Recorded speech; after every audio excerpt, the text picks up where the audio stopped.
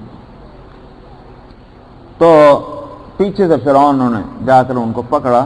تو جب اسرائیلیوں نے دیکھا کہ فرعون آ چکا ہے ہم کو پکڑنے کے واسطے، تو اب آگے بات قرآن شریف نہیں بتاتا، قرآن نے تو پھر لاج رکھی اسرائیلیوں کی، لیکن خود تورات میں یہ بات موجود ہے کہ اسرائیلیوں نے موسیٰ علیہ السلام سے کہا کہ تو نے یہ کیا کیا؟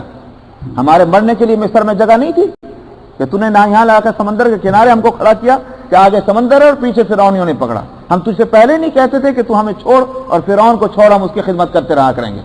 لیکن تو نے ہماری بات کو نہیں مانا، یہاں لا کر مصیبتیں پھنسا دی۔ یہ الفاظ تورات میں ہیں اسرائیلیوں کے، موسیٰ علیہ السلام کے لیے۔ موسیٰ علیہ السلام نے کہا صبر کرو، صبر، دیکھو اللہ تمہارے لیے کیا کرشمہ دکھاتا ہے۔ تو موسیٰ علیہ السلام نے پھر سمندر کی طرف اپنی لاٹھی سے ہاتھ سے اشارہ کیا اللہ کے حکم سے۔ یہاں تو یہ ہے کہ اللہ نے حکم دیا تھا کہ اپنی لاٹھی مار سمندر پہ، مگر وہ تورات میں ہے کہ اشارہ کیا اپنی لاٹھی سے اللہ کے حکم سے سمندر کی طرف۔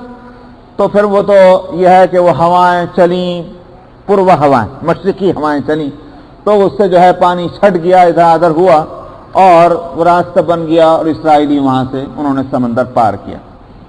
یہ ساری تفسیر قرآن نہیں بتلاتی۔ اضرب بعصاک البحر، اپنی لاٹھی مار سمندر میں، فانفلق فکان کل فرق کالطود العظیم، اس لاٹھی مارنے کے نتیجے میں پانی ادھر ادھر چھٹ گیا، اور اس کے تودے پانی کے جو ہیں وہ جس طرح سے پتھر کے تودے اور چٹانیں کھڑی ہو جاتی ہیں، اس طرح سے وہ پانی دونوں طرف کھڑا ہو گیا اور اللہ نے وہ راستہ بنا دیا۔ یہ معجزہ تھا، یہ ہواؤں کا کوئی کرشمہ نہیں تھا۔ تو تب اسرائیلی تو پار چلے، اور فرعونیوں نے جو دیکھا کہ راستہ بن گیا ہے، جب اللہ کا عذاب آتا ہے عقل ماری جاتی ہے، یہ میں آپ کو بتلا دوں۔ اسی لیے میں بار بار ایک بات کہتا ہوں کہ اس ملک میں مختلف اوقات میں مختلف علاقوں پر اللہ کا عذاب آتا ہے، مگر جن پر عذاب آتا ہے اور جو عذاب کے مستحق ہیں، چاہے ان میں نعوذ باللہ ہم ہی کیوں نہ ہو، عقل ماری جاتی ہے۔ کوئی یہ نہیں مانتا کہ اللہ کا عذاب ہے، سائنٹیفکلی اس کی وجہ تلاش کرتے ہیں کہ صاحب سائنسسٹ کیا کہہ رہے ہیں، یہ کیوں ہیریکان آیا، سمجھ میں آیا، یہ گرمی کیوں زیادہ بڑھ رہی ہے، یہ کیوں ارتھ کویک ہو رہے ہیں، سائنٹیفکلی اس کی وجہ تلاش کرتے ہیں۔ لیکن یہ کوئی نہیں مانتا کہ اللہ کا عذاب ہے، ہمارے اندر اخلاق کی خرابیاں یہ ہیں، عقیدے کی خرابیاں یہ ہیں، اعمال کی تباہیاں یہ ہیں، یہ کوئی نہیں مانتا. یہ عقل کے مارے جانے کی بات. تو فرعون جو معجزہ موسیٰ علیہ السلام کا معجزے اب تک دیکھتے چلا آیا، اور اس وقت بھی اس نے معجزہ دیکھا کہ لاٹھی مارنے کے نتیجے میں سمندر کے اندر راستے بن گئے، تو اس وقت اس کو ہوشیار ہو جانا چاہیے. لیکن عقل ماری گئی. اس نے کہا راستے بن گیا، تو بھی چل. خود بھی چلا اور فرعونیوں کو بھی لے کے چلا. تو اسرائیلی تو پار لگ گئے. جب بیچ دریا کے پہنچ گیا فرعون اپنے لشکر کے ساتھ، اللہ سبحانہ و تعالی نے حکم دیا کہ اب تو اپنی حالت پہ آ جا. چنانچہ سمندر اپنی حالت پہ آ گیا، سارے ڈوب گئے. اس لیے میں کہتا ہوں کہ دیکھا یہ ہے کہ عقل ماری جانا. اس کا مختصر تذکرہ ایک آیت میں ہے. جب ہم نے تمہاری خاطر سمندر کو پھاڑا، تمہیں بچا لیا، اور فرعونیوں کو ہم نے غرق کر دیا، تم دیکھ رہے تھے. دشمن کو اپنی آنکھوں کے سامنے مرتے دیکھنا یہ بڑے اطمینان اور خوشی کا سبب ہوتا ہے. پیٹھ پیچھے مرتا تھا تو پھر بھی ڈر لگا رہتا، پتہ نہیں زندہ ہے، پتہ نہیں کہیں اس کشتیوں میں بیٹھ کے آ جائے، آخر کو فرعون ہے ہمیں پھر جا پکڑے. اللہ میاں نے آنکھوں کے سامنے، چنانچہ اسرائیلی دیکھ رہے تھے اور فرعون غرق ہو رہا تھا. وانتم تنظرون، یہ خود ایک مستقل ایک بات ہے. فرمایا وَإِذْ وَعَدْنَا مُوسَىٰ 40 لَيْلَةً ثُمَّ اتَّخَذْتُمُ الْعِجْلَ مِن بَعْدِهِ وَأَنْتُمْ ظَالِمُونَ. نجات مل گئی، پہنچ گئے خشکی میں، امن اور چین مل گیا ایسے دشمن سے جس کا خود تذکرہ اس سے پہلے آیت میں آیا تھا، یسومونکم سوء العذاب یذبحون ابناءکم ویستحیون نساءکم، جو بچوں کو تمہارے قتل کر رہا تھا اور لڑکیوں کو چھوڑ رہا تھا اور طرح طرح کے عذاب میں تم کو مبتلا کر رہا تھا، اس دشمن سے نجات مل گئی. کتنا اطمینان نہیں ہونا چاہیے تھا اور کتنی شکر گزاریاں نہ ہونی چاہیے تھی اللہ سبحانہ و تعالی کی. اللہ میں نے فرمایا ٹھیک ہے اب تم بچ کے آ گئے، اب میں تم کو اپنی شریعت دیتا ہوں، اپنا قانون دیتا ہوں، دین دیتا ہوں اس نبی کے ذریعے سے، اور اس کے مطابق تم عمل کرو گے. اچھی بات. موسیٰ علیہ السلام کو بلایا گیا، طور پر آؤ اور وہاں ہم تم کو کتاب دیں گے. 40 دن وہاں تمہیں روزے رکھنے ہیں، عبادتیں کرنی ہیں، اور وہ حالت پیدا کرنی ہے کہ جس حالت میں اللہ کی کتاب نازل ہونی چاہیے. یہ میں خاص طور پر اس لیے کہہ رہا ہوں کہ شاید اللہ کا معاملہ انبیاء کے ساتھ یہی رہا ہے. حالانکہ انبیاء معصوم ہوتے ہیں ساری خطاؤں سے، مگر اس کے باوجود اپنے اندر وہ کیفیت ان کو پھر بھی پیدا کرنی پڑتی ہے کہ جس کیفیت میں اللہ کے کلام اور اللہ کی کتاب کے قبول کرنے کی صلاحیت مکمل ہو جائے. شاید اسی واسطے نبی کریم صلی اللہ علیہ وسلم نے بھی غار حرا میں جا کر کے عبادت اور ریاضت شروع کی تھی اور مجاہدہ کیا تھا. حالانکہ نبی کریم صلی اللہ علیہ وسلم تو پیدائشی معصوم ہیں، پاک ہیں، صاف ہیں، سب کچھ ہے. اور اگر تھوڑی بہت بشری جو قدورتیں کسی انسان کے اندر ہو سکتی ہیں، اس کا بھی آپ دیکھ لیجئے کہ فرشتوں کو بھیج کر کے اور شق صدر کر کے اور وہ ساری جو ہیں صفائی اور تطہیر کر دی گئی، کیا رہ گیا تھا. مگر یہ الگ بات ہے، اس کے باوجود نبی کریم صلی اللہ علیہ وسلم کا غار حرا میں جا کر کے اور وہاں مراقبے میں بیٹھنا اور کھانے اور پینے کے اندر کمی کرنا. ظاہر ہے کہ کھانے پینے کے کوئی یہ تو نہیں اللہ تللے وہاں ہو رہے تھے کہ وہاں خان لگ رہے تھے، تھوڑی سی کھجوریں لے جاتے تھے اور پانی لے جاتے تھے. اب ظاہر ہے کہ نپے تلے ہوگا، اور اس نپے تلے کے اس خوراک کو آپ ایک اس طرح احتیاط سے ہی کھایا کرتے تھے کہ بھئی اتنا کھا لیں کہ جس سے گویا سانس چلتا رہے اور جان باقی رہے. تو قلت طعام اور قلت اختلاط مع الانام اور قلت منام، یہ 3 چیزیں ہیں جو بزرگوں کے ہاں یہ تربیت کا ایک وہ نسخہ ہے کہ کم کھانا، کم سونا اور لوگوں سے کم ریلیشن رکھنا، جس میں بہت سی خرابیاں پیدا ہوتی ہیں، تو بہت سی برائیاں اس سے جنم لیتی ہیں. کم سے کم ملو گے بقدر ضرورت وہ اچھا ہے. حضرت تھانوی رحمۃ اللہ علیہ نے فرمایا کہ اب چونکہ لوگوں میں کمزوریاں آ گئی ہیں، پہلے طاقت لوگوں میں زیادہ تھی، کھجور کھا لیے، 2-4 کھجور کھا لی اور کام چل رہا ہے. سمجھ میں آیا؟ اب تو جان نکل جائے گی، اس واسطے پیٹ بھر کھانا چاہیے. تو حضرت تھانوی رحمۃ اللہ علیہ فرماتے تھے چونکہ اب قوا کمزور ہو گئے ہیں، اس واسطے اب تربیت کرنے والوں کو وہ نسخے نہیں استعمال کرنے چاہیے کہ کھانا کم کر دو. پہلے تو بزرگوں کا اتنی سی ایک ٹکیا جو کی وہ مریدین کو جو ہے وہ ہدایت ہوتی تھی 24 گھنٹے میں اتنی کھاؤ گے, سمجھ میں آیا, تاکہ وہ نفس امارہ جو ہے وہ راستے پر آ جائے. تو اس لیے تھانے میں فرمایا کہ اب نہیں چلے گا وہ نسخہ, اب تو کھانے کی اجازت دے دو ان کو. اور اسی طرح کم سونے سے بھی کام نہیں چلے گا, سونا بھی برابر مل جانا چاہیے. ہاں فرمایا ایک قلت بدستور رہے گی اور وہ ہے قلت اختلاط مال انام, لوگوں کے ساتھ بے وجہ ملنا. اور جناب پارٹیاں ہو رہی ہیں آج کل تو یہ ہے کہ صاحب باقاعدہ کہتے ہیں صاحب سوشل گیدرنگ ہو رہی. میں نے کہا بھائی یہ سوشل گیدرنگ کیا چیز ہے؟ تو میں کہ سوشل گیدرنگ کے معنی یہ لے لیے گئے ہیں جہاں نہ قرآن ہو, نہ حدیث ہو, نہ اللہ کا نام ہو, نہ رسول کی بات ہو, تو اس کا نام ہم نے رکھا سوشل گیدرنگ.